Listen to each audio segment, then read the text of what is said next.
என் பெயர் செல்விவேகா.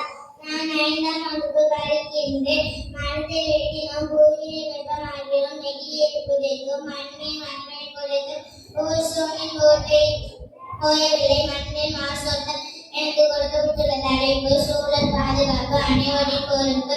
மண்ணிலும் மண்ணும் மழையும் மண்ணில பாடும் உடையதாக இக்குடலை வள்ளுவார் பரமான சுற்றுச்சூழலை மனிதர்கள் போர்வசம் கொண்டு பாதுகாக்கின்றது என கூறுகிறார்.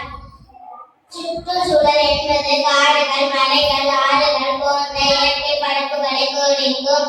ஆனால் சுற்றுப்புற சூழலானது பல காரணங்களால் மாசடைந்து வருகிறது. நோயற்ற வாழ்வை குறைவற்ற செல்வம் என்பது பழமொழியாகும்.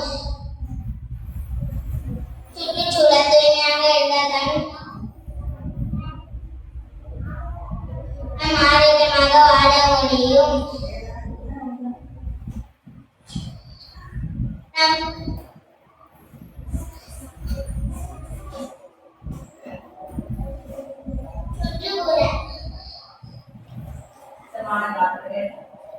காற்று, தண்ணீர் மற்றும் உணவு ஆகியவை நம் வாழ்க்கைக்கு இன்றியமையாது.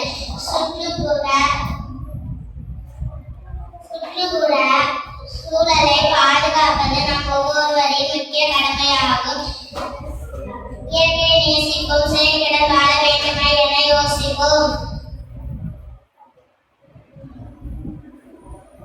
இயற்கையுடன் இணைந்து வாழ் என்ற பொன்மொழிக்கேற்ப நாம் அனைவரும் சுற்றுச்சூழலை பாதுகாக்க வேண்டும். பசுமையான பூமி மனிதருக்கு தரும் சிறந்த வாழ்க்கை என்ற பொன்மொழிக்கேற்ப காடுகள் வளர்ந்து மரங்கள் நடுதல்,